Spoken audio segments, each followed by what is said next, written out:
So complete ആയിട്ടുള്ള beginner ആണ് നിങ്ങളെങ്കിൽ പോലും നിങ്ങൾക്ക് ഡെഫിനറ്റ്ലി സക്സസ് എൻഷുർ ചെയ്യുന്ന ഒരു ബാച്ച് ആയിരിക്കും ഇത്. നിങ്ങൾക്ക് 2 വർഷത്തെ വാലിഡിറ്റി ആണ് ഈ ബാച്ചിലൂടെ ലഭിക്കുന്നത്. ഏകദേശം 50 പോസ്റ്റുകളിലേക്ക് 14,000-ൽ പരം വേക്കൻസീസുമായിട്ടാണ് ഇത്തവണത്തെ SSC CGL എക്സാം വന്നിരിക്കുന്നത്. അപ്പോൾ ഏതൊക്കെ പോസ്റ്റിനാണ് ഏറ്റവും കൂടുതൽ വേക്കൻസീസ്, ഓരോ പോസ്റ്റിന്റെയും വേക്കൻസിയുടെ ഡീറ്റെയിൽസ് എന്തൊക്കെയാണ് തുടങ്ങിയിട്ടുള്ള ഡീറ്റെയിൽഡ് ആയിട്ടുള്ള കാര്യങ്ങൾ ഡിസ്കസ് ചെയ്യുന്ന ഒരു വീഡിയോ ആണിത്. സോ SSC CGL 2025ന്റെ പോസ്റ്റ് വൈസ് വേക്കൻസീസ് ആണ് നമ്മൾ ഇന്നത്തെ വീഡിയോയിൽ ഡിസ്കസ് ചെയ്യുന്നത്. അപ്പോൾ നമ്മൾ ഏറ്റവും കൂടുതൽ നമ്മൾ കാത്തിരിക്കുന്ന ഒരു കാര്യം എന്ന് പറയുന്നത് ഓരോ പോസ്റ്റിന്റെയും വേക്കൻസി തന്നെയാണ് അല്ലെ. അപ്പോൾ അതിന് തൊട്ട് മുമ്പ് CGL ത്രൂ ഔട്ട് വന്നിരിക്കുന്ന വേക്കൻസീസിന്റെ ഒരു ചെറിയ ഒരു ഡേറ്റ നമുക്ക് ജസ്റ്റ് ഒന്ന് പരിശോധിക്കാം. സോ കഴിഞ്ഞ 2 വർഷങ്ങളായിട്ട് CGL നല്ല വേക്കൻസീസ് ആണ് നമുക്ക് വന്നിട്ടുള്ളത്. കഴിഞ്ഞ വർഷം 17,000-ന്റെ അടുത്തായിരുന്നു വേക്കൻസി. ഈ വർഷം 14,500-ന് മുകളിലാണ് വേക്കൻസി. ഏറ്റവും കൂടുതൽ 2022-ലാണ് വേക്കൻസി വന്നിട്ടുണ്ടായിരുന്നത്. അവിടെ 37,000-ന്റെ അടുത്തായിരുന്നു CGL-ലൂടെ മാത്രം SSCയുടെ വേക്കൻസി ഉണ്ടായിരുന്നത്. അപ്പോൾ ഇനി നമുക്ക് നമ്മുടെ ഇന്നത്തെ ഇമ്പോർട്ടന്റ് ആയിട്ടുള്ള കാര്യത്തിലേക്ക് പോകാം. ഏറ്റവും കൂടുതൽ വേക്കൻസി വന്ന പോസ്റ്റ് ഏതാണ്? സോ CGL 2025-ൽ ആഡ് ചെയ്തിരുന്ന ഒരു പോസ്റ്റ് ആയിരുന്നു ഓഫീസ് സൂപ്രണ്ട് എന്ന് പറയുന്ന ഒരു പോസ്റ്റ്. ഇതിനു മുമ്പ് നമ്മളത് കണ്ടിട്ടില്ല. അപ്പോൾ ഇതിന് തന്നെയാണ് ഏറ്റവും കൂടുതൽ വേക്കൻസീസ് ഇവിടെ അനൗൺസ് ചെയ്തിരിക്കുന്നത്. സോ 6,753 വേക്കൻസീസ് ആണ് ഈ ഒരു പോസ്റ്റിലേക്ക് അനൗൺസ് ചെയ്തിരിക്കുന്നത്. സോ ഇവിടെ നിങ്ങൾക്കറിയാം, ഇവിടെ CGL-ന്റെ എക്സാം നടന്നു കഴിയുമ്പോൾ പല പോസ്റ്റുകളുണ്ട്. നിങ്ങൾ പലപ്പോഴും നോട്ടിഫിക്കേഷനിൽ കണ്ടിട്ടുണ്ടാവും. ഇപ്പോൾ അസിസ്റ്റന്റ് എന്നുണ്ടെങ്കിൽ തന്നെ അത് പല മിനിസ്ട്രീസ് അല്ലെങ്കിൽ പല ഡിപ്പാർട്ട്മെന്റ്സിൽ ഉണ്ടാകും. അപ്പോൾ ഇവിടെ ഈ ഒരു ഓഫീസ് സൂപ്രണ്ടിന്റെ പോസ്റ്റ് പ്രധാനമായും 2 മിനിസ്ട്രികളിലേക്കാണ് വിളിച്ചിരിക്കുന്നത്. ഒന്ന് CBDT, അതായത് നമ്മുടെ central board of direct taxes and also ministry of finance. അപ്പോൾ ഇതിന്റെ ഭാഗമായിട്ടാണ് ഈ ഒരു പോസ്റ്റ് വരുന്നത്. ആൻഡ് ഇതിന്റെ ഒരു പ്രൊഫൈൽ എന്താന്ന് വെച്ചിട്ടുണ്ടെങ്കിൽ പ്രധാനമായിട്ടും സൂപ്പർവൈസിംഗ് ജോലികളാണ് ഈ ജോലിയിലുള്ളവർ ചെയ്യേണ്ടതായിട്ടുള്ളത്. മേ ബി നിങ്ങൾ ഇരിക്കുന്ന ഡിപ്പാർട്ട്മെന്റിന്റെ ഉള്ളിൽ നടക്കുന്ന കാര്യങ്ങൾ സൂപ്പർവൈസ് ചെയ്യുക, അതിന്റെ ഉള്ളിൽ ഇന്റേണൽ കമ്മ്യൂണിക്കേഷൻസ് ഒക്കെ മെയിൻറ്റെയിൻ ചെയ്യുക, നിങ്ങളുടെ ഡിപ്പാർട്ട്മെന്റും മറ്റ് ഡിപ്പാർട്ട്മെന്റുമായിട്ടുള്ള കൊളാബറേഷൻസ് ഒക്കെ സ്മൂത്ത് ആയിട്ട് റൺ ചെയ്യുന്നത് ഓവർസീ ചെയ്യുക. ചില കേസുകളിൽ ഡോക്യുമെന്റ്സും ഫയൽസും റിപ്പോർട്ട്സ് ഒക്കെ ഡ്രാഫ്റ്റ് ചെയ്യുക, അതിന്റെയൊക്കെ സൂപ്പർവിഷൻ തുടങ്ങിയിട്ടുള്ള ജോലികളാണ് ഈ ഒരു പ്രൊഫൈലിൽ ചെയ്യാൻ ഉള്ളത്. ആൻഡ് ഓൾസോ നിങ്ങളുടെ സാലറി എന്ന് പറയുന്നത് നിങ്ങളുടെ ഇൻഹാൻഡ് സാലറി ആണ് വരുന്നത് കേട്ടോ.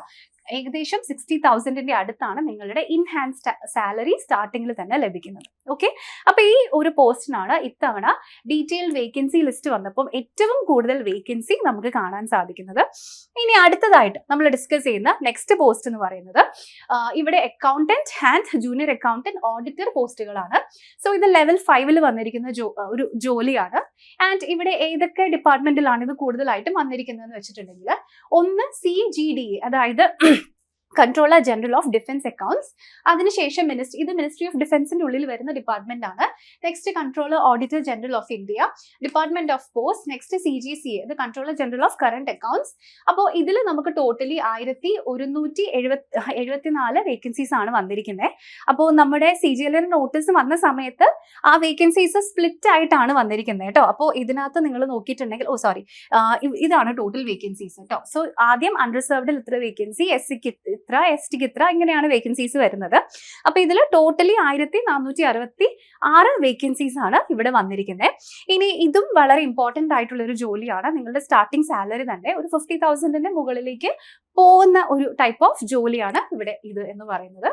ഇനി എന്താണ് ഈ ഒരു ജോലിയുടെ ഒരു പ്രൊഫൈൽ എന്ന് പറയുന്നത്? സോ ഇവിടെ നിങ്ങൾ ശ്രദ്ധിക്കേണ്ട കാര്യം, നിങ്ങൾ ഏത് ഡിപ്പാർട്ട്മെന്റിലാണോ പോസ്റ്റഡ് ആകുന്നത് അതനുസരിച്ചാണ് നിങ്ങളുടെ എക്സാക്റ്റ് ആയിട്ടുള്ള വർക്കിംഗ് പ്രൊഫൈൽ നമുക്ക് പറയാൻ പറ്റുള്ളൂ. പക്ഷേ ജനറലി ഇത് ഓഡിറ്റർ, അക്കൗണ്ട് ആൻഡ് ജൂനിയർ അക്കൗണ്ടന്റിന്റെ പ്രൊഫൈലാണ്. സോ കൂടുതലായിട്ടും അക്കൗണ്ട്സ് റിലേറ്റഡ് ആയിട്ടുള്ള ഡേറ്റ ഹാൻഡിൽ ചെയ്യുക, അത് മാനേജ് ചെയ്യുക തുടങ്ങിയിട്ടുള്ള ജോലികളായിരിക്കും നിങ്ങൾക്ക് ഇവിടെ ചെയ്യാനായിട്ടുണ്ടാവുക. അപ്പൊ അത് സ്പെസിഫിക്കലി ഏത് അക്കൗണ്ട് ആണെന്നുണ്ടെങ്കിൽ, ഇപ്പൊ നിങ്ങൾ CGDA-ലാണെങ്കിൽ അവിടെ കൂടുതലും ഡിഫൻസ് അക്കൗണ്ട്സിന്റെ ഡേറ്റ ആയിരിക്കും നിങ്ങൾ മാനേജ് ചെയ്യേണ്ടി വരും. ഓക്കെ, സോ ഡിപ്പാർട്ട്മെന്റ് അനുസരിച്ചിട്ടാണ് നിങ്ങളുടെ സ്പെസിഫിക് ആയിട്ടുള്ള ജോലി പ്രൊഫൈൽ നമുക്ക് പറയാൻ പറ്റുള്ളൂ. ഓക്കെ, ഇനി നമ്മൾ അടുത്തതായിട്ട് ഡിസ്കസ് ചെയ്യുന്നത് നെക്സ്റ്റ് ജോബ് എന്ന് പറയുന്നത് നിങ്ങൾക്ക് ഇവിടെ കാണാം ടാക്സ് അസിസ്റ്റന്റിന്റെ ഒരു പ്രൊഫൈലാണ്.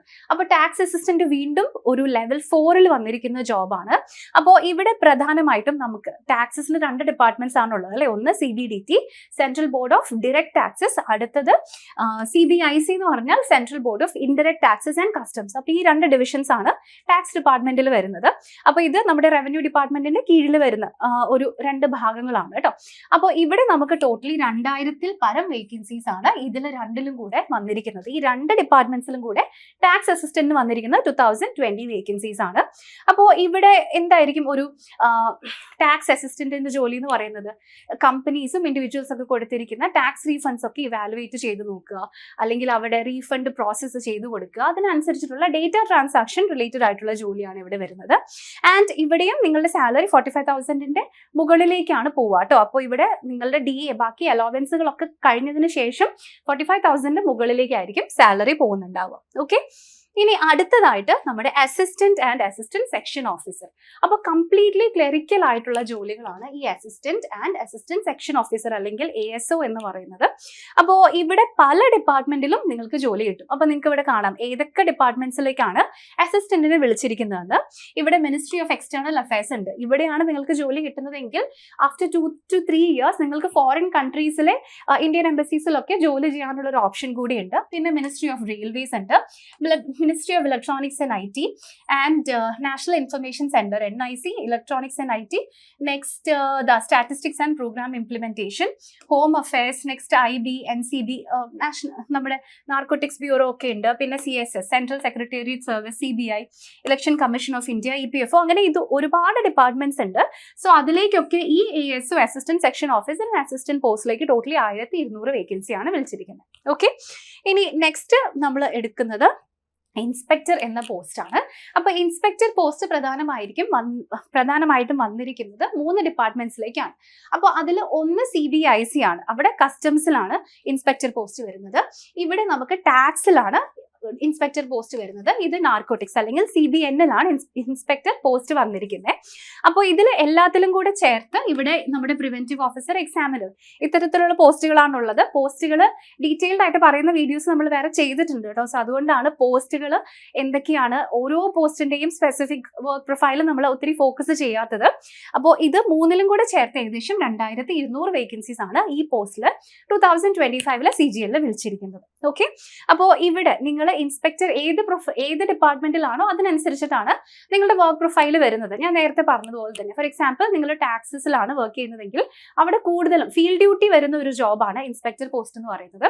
അപ്പോൾ അവിടെ റെയ്ഡുകൾ നടത്തുക തുടങ്ങിയിട്ടുള്ള കാര്യങ്ങളാണ് ടാക്സിലാണെങ്കിൽ വരുന്നത്. അതേസമയം നിങ്ങൾ നാർക്കോട്ടിക്സിലാണെങ്കിൽ നിങ്ങൾക്ക് പോർട്ടുകളിലും തുടങ്ങിയിട്ടുള്ള പ്ലേസസിലായിരിക്കും ജോലി വരുന്നത്.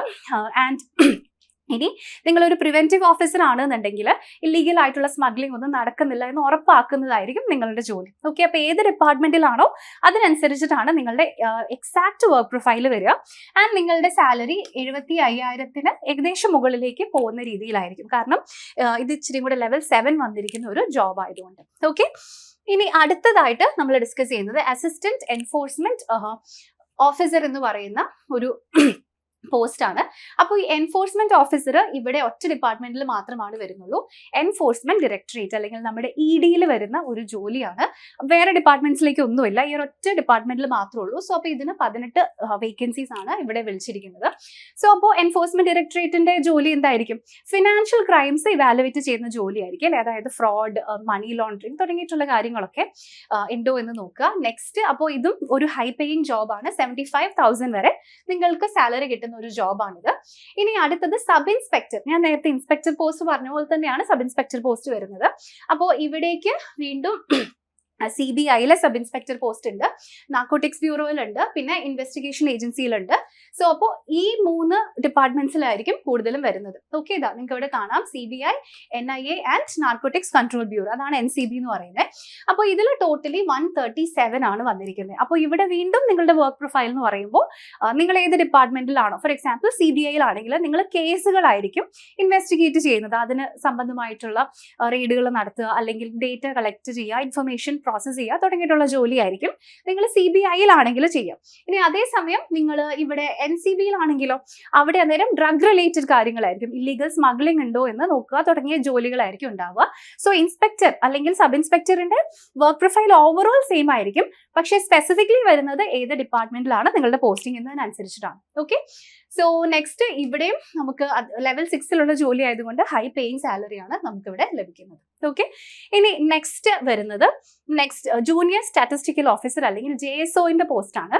അപ്പൊ ഈ പോസ്റ്റിന്റെ പ്രത്യേകത നിങ്ങൾക്ക് അറിയാം, സ്റ്റാറ്റിസ്റ്റിക്സ് പഠിച്ചവർക്ക് വരുന്ന ഒരു നല്ല ഓപ്പർച്യൂണിറ്റി ആണ് JSOയുടെ പോസ്റ്റ് അല്ലെങ്കിൽ സ്റ്റാറ്റിസ്റ്റിക്കൽ ഇൻവെസ്റ്റിഗേറ്റർ ഗ്രേഡ് 2 എന്ന് പറയുന്ന പോസ്റ്റ്. ഓക്കെ, അപ്പൊ ഇതിന് 367 വേക്കൻസീസ് ആണ് നമ്മുടെ നോട്ടിഫിക്കേഷൻ ഡീറ്റെയിൽ ആയിട്ട് വന്നപ്പോൾ കാണാൻ സാധിച്ചിരിക്കുന്നത്.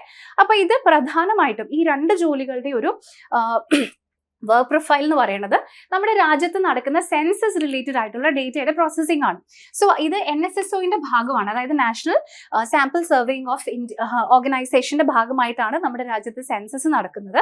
അപ്പോൾ അതിൽ കിട്ടുന്ന ഡേറ്റ നമ്മൾ കളക്ട് ചെയ്യുക, അത് പ്രോസസ്സ് ചെയ്യുക, അനലൈസ് ചെയ്യുക തുടങ്ങിയിട്ടുള്ള കാര്യങ്ങളാണ് ഈ ജോലിയിൽ നിങ്ങൾ ചെയ്യേണ്ടതായിട്ട് വരുന്നത്. ഓക്കെ, അപ്പൊ സ്റ്റാറ്റിസ്റ്റിക്സ് ഇമ്പോർട്ടന്റ് ആണ് ഈ ജോലിക്ക്, നിങ്ങൾക്ക് അറിഞ്ഞിരിക്കണം. ബിക്കോസ് നമ്മുടെ CGL എക്സാമിൽ 2ാമത്തെ ടിയറിൽ സ്റ്റാറ്റിസ്റ്റിക്സിന്റെ പേപ്പറും കൂടെ നിങ്ങൾ ക്ലിയർ ചെയ്താലാണ് ഈ പോസ്റ്റിലേക്ക് നിങ്ങൾക്ക് ജോലി കിട്ടുള്ളൂ.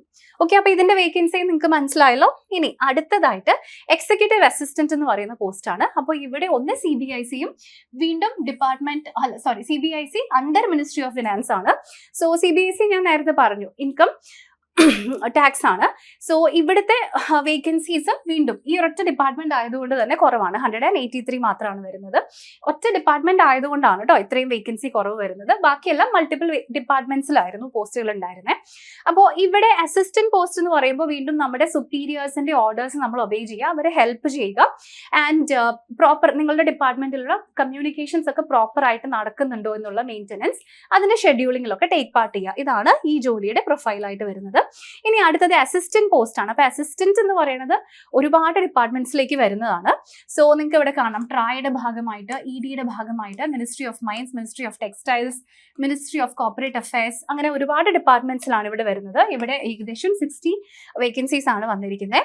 ആൻഡ് നെക്സ്റ്റ് നിങ്ങൾക്ക് ഇവിടെ കാണാം അപ്രോക്സിമേറ്റ് സാലറിയും ഇവിടെയുണ്ട്. സോ അസിസ്റ്റന്റിന്റെ പോസ്റ്റ് നേരത്തെ പറഞ്ഞതുപോലെ തന്നെ അഡ്മിനിസ്ട്രേഷൻ ഡ്യൂട്ടീസിനെയൊക്കെ അസിസ്റ്റ് ചെയ്യുക എന്ന് പറയുന്നതും പിന്നെ മൊത്തത്തിലുള്ള ക്ലറിക്കൽ ജോലികളാണ് കൂടുതലായിട്ടും ഇവിടെ ചെയ്യേണ്ടതായിട്ട് വരുന്നത്. ഓക്കെ, ഇനി അടുത്തത് UDC ആൻഡ് SSA. സോ ഇത് അപ്പർ ഡിവിഷൻ ക്ലർക്കിന്റെയാണ്. അപ്പൊ ഇതും ഈ മിനിസ്ട്രീസിലാണ് വന്നിരിക്കുന്നത്. ഇവിടെ നമുക്ക് മിനിസ്ട്രി ഓഫ് മൈൻസ് ഉണ്ട്, ടെക്സ്റ്റൈൽസ് ഉണ്ട്, ഇലക്ട്രോണിക്സ് ആൻഡ് IT, BRO അത് ബോർഡർ റോഡ് ഓർഗനൈസേഷൻ ആണ്. Next departments of science and technology, defence department, agriculture, farmers. അപ്പൊ ഈ ഡിപ്പാർട്ട്മെന്റ്സിലേക്ക് വരുന്ന കംപ്ലീറ്റ് ആയിട്ടുള്ള ക്ലറിക്കൽ പോസ്റ്റുകളാണ് ഇത് രണ്ടും. ഓക്കെ, അപ്പൊ ഏകദേശം 250 വേക്കൻസീസ് ആണ് ഇവിടെ വന്നിരിക്കുന്നത്. സോ റുട്ടീൻ ആയിട്ടുള്ള ഓഫീസ് വർക്ക് ആണ് ഈ ഒരു ജോലിയുടെ പ്രത്യേകത എന്ന് പറയുന്നത്. സോ പ്രോപ്പർ ആയിട്ട് ഡേറ്റ എൻറ്റർ ചെയ്യുക, ഫയൽസ് അതിന്റെ മെയിൻ്റനൻസ് നോക്കുക, ട്രാക്ക് ചെയ്യുക തുടങ്ങിയിട്ടുള്ള ജോലികളാണ്. ഇനി അടുത്തതായിട്ട് നമ്മൾ ഡിസ്കസ് ചെയ്യുന്നത് സബ് ഇൻസ്പെക്ടർ ഇൻ നാർക്കോട്ടിക്സ്. അപ്പോൾ ഇവിടേക്ക് ഈ ഒരൊറ്റ ഡിപ്പാർട്ട്മെന്റിലേക്ക് വന്നിരിക്കുന്നത് 19 വേക്കൻസീസ് ആണ്. സോ ഇത് ഞാൻ നേരത്തെ ജസ്റ്റ് ഒന്ന് കവർ ചെയ്തിട്ടുണ്ടായിരുന്നു. നാർക്കോട്ടിക്സിൽ വരുമ്പോൾ കൂടുതലായിട്ടും ഇവിടെ എന്തെങ്കിലും റെയ്ഡുകൾ നടത്തുക, അതുമായിട്ടുള്ള ഡേറ്റാസ് ഒക്കെ കളക്ട് ചെയ്യുക, പിന്നെ ഫീൽഡ് ഓപ്പറേഷൻസിലായിരിക്കും കൂടുതൽ ഫോക്കസ് വരുന്നത്. ഓക്കെ, ഇനി അപ്പോൾ ഇത്രയും പോസ്റ്റുകളാണ് നമുക്ക് CGL എക്സാമിൽ ഏകദേശം വന്നിരിക്കുന്നത്. അപ്പോൾ 50 പോസ്റ്റുകളിലേക്ക് 14,500 മുകളിൽ വേക്കൻസീസ് ആണ് വന്നിട്ടുള്ളത്. ഓക്കെ, അപ്പോൾ CGLന്റെ 2025 എക്സാം ഈ ഓഗസ്റ്റിൽ സ്റ്റാർട്ട് ചെയ്യും. അതിനുശേഷം നമ്മുടെ Tier 2 എക്സാം ഡിസംബറിലാണ്. അപ്പോൾ ഇത്രയും വേക്കൻസീസ് ഒക്കെ ഈ വർഷത്തെ എക്സാമിലും കഴിഞ്ഞ വർഷത്തെ എക്സാമിലും നമ്മൾ കണ്ടു. അപ്പോൾ ഇനി അടുത്ത വർഷം വരാൻ പോകുന്ന എക്സാമിനും ഡെഫിനറ്റ്ലി നമ്മൾ നല്ല വേക്കൻസീസ് തന്നെയായിരിക്കും എക്സ്പെക്ട് ചെയ്യുന്നത്. അപ്പോൾ അതിനു വേണ്ടി നമ്മൾ ഇവിടെ ഒരു പുതിയ ബാച്ച് സ്റ്റാർട്ട് ചെയ്യുന്നു. SSCയുടെ ഒരു മിഷൻ 2026 ബാച്ച് ആണിത്. അപ്പോൾ ഇതിന്റെ പ്രത്യേകത എന്താണെന്ന് വെച്ചിട്ടുണ്ടെങ്കിൽ, നിങ്ങളൊരു ബിഗിനർ ആയിക്കോട്ടെ, ജസ്റ്റ് SSC എക്സാംസ് നിങ്ങളിപ്പോൾ കേട്ടിട്ട് തുടങ്ങിയിട്ടുള്ളൂ എന്നുണ്ടെങ്കിൽ പോലും നിങ്ങൾക്ക് വളരെ ഈസിയായി പ്രോപ്പർ ഗൈഡൻസോടുകൂടെ 2026 എക്സാം ക്ലിയർ ചെയ്യാൻ നിങ്ങളെ ഞങ്ങൾ പ്രിപ്പയർ ചെയ്യും. ഓക്കെ, അതാണ് ഈ SSCയുടെ മിഷൻ 2026ന്റെ ബാച്ചിന്റെ പ്രത്യേകത എന്ന് പറയുന്നത്. അപ്പോൾ എന്തെല്ലാം ഫീച്ചേഴ്സ് ആണ് നമുക്കിവിടെ കിട്ടുക നോക്കാം. അതിൽ ഒന്നാമത്തെ കാര്യം, നമ്മുടെ SSCയുടെ കാലണ്ടർ പ്രകാരം എല്ലാ വർഷവും എക്സാംസ് ഒരു സ്പെസിഫിക് ടൈമിലാണ് നടക്കുക അല്ലെ. അപ്പോൾ ഈ കാലണ്ടർ വന്നു, CGL ഒക്കെ സ്റ്റാർട്ട് ചെയ്യണം. അപ്പോൾ അടുത്ത വർഷത്തിലേക്ക് നിങ്ങൾ പോകുമ്പോൾ നിങ്ങളുടെ പ്രിപ്പറേഷൻ ഇപ്പം തന്നെ നിങ്ങൾ സ്റ്റാർട്ട് ചെയ്യും. ഓക്കെ, സോ കംപ്ലീറ്റ് ആയിട്ടുള്ള ബിഗിനർ ആണ് നിങ്ങളെങ്കിൽ പോലും നിങ്ങൾക്ക് ഡെഫിനറ്റ്ലി സക്സസ് എൻഷുർ ചെയ്യുന്ന ഒരു ബാച്ച് ആയിരിക്കും ഇത്. നിങ്ങൾക്ക് 2 വർഷത്തെ വാലിഡിറ്റി ആണ് ഈ ബാച്ചിലൂടെ ലഭിക്കുന്നത്. സോ ഇവിടെ നമ്മുടെ റെഗുലർ ക്ലാസ്സസ്, അതായത് നിങ്ങൾക്ക് ഇവിടെ unlimited access to recorded classes കിട്ടും, വീക്ക്ലി ലൈവ് ക്ലാസ്സസ് കിട്ടും.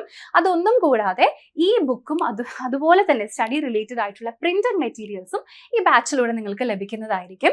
സോ നോട്ടിഫിക്കേഷൻസ് വരുമ്പോഴേക്കും നിങ്ങളൊരു ബിഗിനർ ആണെങ്കിൽ തന്നെ ഒരു 3 ലെവലിലൂടെയുള്ള പ്രിപ്പറേഷൻസിലൂടെയാണ് ഞങ്ങൾ നിങ്ങളെ കൊണ്ടുപോകുന്നത്. അതിന് ഫസ്റ്റ് സ്റ്റേജ് എന്ന് പറയുന്നത് ഫൗണ്ടേഷൻ ആണ്. സോ ബേസിക് കോൺസെപ്റ്റുകളൊക്കെ നിങ്ങൾക്ക് നന്നായിട്ട് മനസ്സിലാക്കി തരുന്നതാണ് ഒന്നാമത്തെ സ്റ്റേജ്. ഇനി രണ്ടാമത്തെ സ്റ്റേജ് എന്ന് പറയുന്നത് കംപ്ലീറ്റ്ലി വീക്കർ ഏരിയ ഫോക്കസ് ആണ്. എന്ന് വെച്ചാൽ നിങ്ങൾക്ക് ടെൻഷൻ ഉള്ളതോ നിങ്ങൾക്ക് വർക്ക് ചെയ്തിട്ടും മനസ്സിലാവാത്തതുമായിട്ടുള്ള ഏരിയാസ് ഉണ്ടെങ്കിൽ അതിൽ നിങ്ങളെ കൂടുതൽ ട്രെയിൻ ചെയ്യുന്നതാണ് നമ്മുടെ രണ്ടാമത്തെ സ്റ്റേജ്. ഇനി മൂന്നാമത്തെ സ്റ്റേജ് എന്ന് പറയുന്നത് അഡ്വാൻസ് ലെവൽ പ്രിപ്പറേഷൻ ആണ്. നമ്മുടെ മെയിൻസിന്റെ ലെവലുള്ള preparation through practice and short cuts വരെ ഞങ്ങൾ നിങ്ങൾക്ക് പ്രൊവൈഡ് ചെയ്യും. അപ്പോൾ ഇത്തരത്തിലുള്ള ഒരു 3 ലെവൽ പ്രിപ്പറേഷൻ ആണ് നമ്മൾ നിങ്ങൾക്ക് പ്രൊവൈഡ് ചെയ്യുന്നത്. So basic to expert level preparation ഈ ബാച്ചിലൂടെ നിങ്ങൾക്ക് ഉറപ്പാക്കാം. ഇനി അടുത്തത് നിങ്ങൾക്കറിയാം, SSCയിലൊക്കെ ഒരുപാട് ചേഞ്ചസ് ഇപ്പോൾ വരുന്നുണ്ട്. സോ നമ്മുടെ വെൻഡർ മാറി, അങ്ങനെ ഒരുപാട് വേറെ കൺഫ്യൂഷൻസ് വരുന്നുണ്ട് അല്ലേ. അപ്പോൾ അതൊന്നും ഓർത്ത് നിങ്ങൾ പേടിക്കേണ്ട, അതൊക്കെ നമ്മൾ ടേക്ക് കെയർ ചെയ്തോളാം. ഏറ്റവും ലേറ്റസ്റ്റ് പാറ്റേൺ അനുസരിച്ചിട്ടുള്ള ക്വസ്റ്റ്യൻസ് ആണ് നമ്മൾ നമ്മുടെ ക്ലാസ്സുകളിൽ യൂസ് ചെയ്തിരിക്കുന്നത്. ഇനി ഈ ക്വസ്റ്റ്യൻസിനൊക്കെ മോക്ക് ടെസ്റ്റുകളും അവൈലബിൾ ആണ്. നമ്മളുടെ മോക്ക് ടെസ്റ്റിന്റെ പ്രത്യേകത AI Copilot ഫീച്ചറും നിങ്ങൾക്ക് പ്രൊവൈഡ് ചെയ്യുന്നു. എന്ന് വെച്ചിട്ടുണ്ടെങ്കിൽ നിങ്ങളുടെ വീക്ക്നെസ് ഏതൊക്കെയാണ്, സ്ട്രെങ്ത് ഏതൊക്കെയാണ്, ഓരോ ക്വസ്റ്റ്യനും നിങ്ങൾ എത്ര സെക്കൻഡ്സ് ആണ് എടുക്കുന്നത് തുടങ്ങിയിട്ടുള്ള എല്ലാ കാര്യങ്ങളും ഈ AI Copilot ഫീച്ചറിലൂടെ നിങ്ങൾക്ക് ലഭിക്കും. ഇനി നിങ്ങൾക്ക് എപ്പോഴും നിങ്ങളുടെ പ്രിപ്പറേഷനിലൂടെ മെന്റർഷിപ്പ് സപ്പോർട്ടും ലഭിക്കുന്നതായിരിക്കും. നിങ്ങളുടെ ക്വസ്റ്റ്യൻസ് ചോദിക്കാനും അല്ലെങ്കിൽ നിങ്ങളുടെ ഡൗട്ട്സ് ക്ലിയർ ചെയ്യാനും മേ ബി നിങ്ങൾ ഡിസ്കറേജ് ആകുമ്പോൾ നിങ്ങളെ ഒന്ന് മോട്ടിവേറ്റ് ചെയ്യാനും ഒക്കെ നമ്മുടെ മെന്റേഴ്സ് നിങ്ങളുടെ കൂടെ ഉണ്ടാകും. ഇനി ഈ കോഴ്സിന്റെ സ്റ്റഡി പ്ലാൻ എന്ന് പറയുന്നത് എൻട്രിയിൽ എക്സ്പേർട്സ് ആണ് പ്രിപ്പയർ ചെയ്തിരിക്കുന്നത്. ഇനി ടഫ് ആയിട്ടുള്ള കോൺസെപ്റ്റ്സ് ഒക്കെ വരുന്ന സമയത്ത് അതിനുവേണ്ടി വിഷ്വലൈസേഷൻ ക്ലാസ്സസും നമ്മൾ പ്രൊവൈഡ് ചെയ്തിട്ടുണ്ട്. അപ്പോൾ ഇതിന്റെ ബാച്ചസ് നമ്മൾ ഉടനെ സ്റ്റാർട്ട് ചെയ്യാണ്. സോ ഈ തരത്തിലുള്ള ബാച്ചസിൽ നിങ്ങൾക്ക് ജോയിൻ ചെയ്യണം എന്നുണ്ടെങ്കിൽ അല്ലെങ്കിൽ നിങ്ങളുടെ എക്സാം റിലേറ്റഡ് എന്ത് ക്വസ്റ്റ്യൻസ് ആൻഡ് ക്വയറീസ് വന്നാലും നിങ്ങൾക്ക് ഈ നമ്പറിൽ നമ്മളെ കണക്ട് ചെയ്യാം. ഓക്കെ, ഇപ്പോൾ SSCയുടെ CGL മാത്രമല്ല ഒരുപാട് ബാങ്ക് എക്സാംസും റെയിൽവേ എക്സാംസും ഒക്കെ ഇനിയും വരുന്നുണ്ട്. അപ്പോൾ ഇതിനൊക്കെ ഒരുമിച്ച് പ്രിപ്പയർ ചെയ്യാനുള്ള ഒരു ഫൗണ്ടേഷൻ കോഴ്സും നമ്മൾ എൻട്രിയിൽ സ്റ്റാർട്ട് ചെയ്തിട്ടുണ്ട്. ആ കോഴ്സിന്റെ പേര് foundation course for central government exams എന്നാണ്.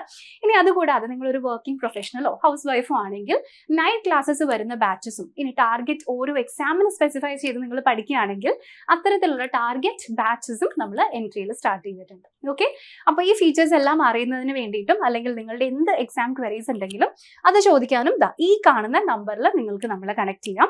ഇനി അതല്ലാന്നുണ്ടെങ്കിൽ മേ ബി നിങ്ങൾക്ക് വിളിക്കാൻ മടിയാണെന്നുണ്ടെങ്കിൽ ഈ വീഡിയോയുടെ ഡിസ്ക്രിപ്ഷനിൽ ഒരു ഗൂഗിൾ ഫോം അറ്റാച്ച് ചെയ്തിട്ടുണ്ട്. അതിലൂടെ നിങ്ങളുടെ ക്വസ്റ്റ്യൻസ് എഴുതി നമ്മളോട് ചോദിക്കുകയും ചെയ്യാം. ഓക്കെ, അപ്പോൾ ഇത്രയും കാര്യങ്ങളാണ് നമ്മുടെ ഇന്നത്തെ വീഡിയോയിൽ ഡിസ്കസ് ചെയ്തത്. അപ്പോൾ അടുത്ത വീഡിയോയിൽ മറ്റൊരു ടോപ്പിക്കുമായിട്ട് വീണ്ടും കാണാം. Thank you so much for watching.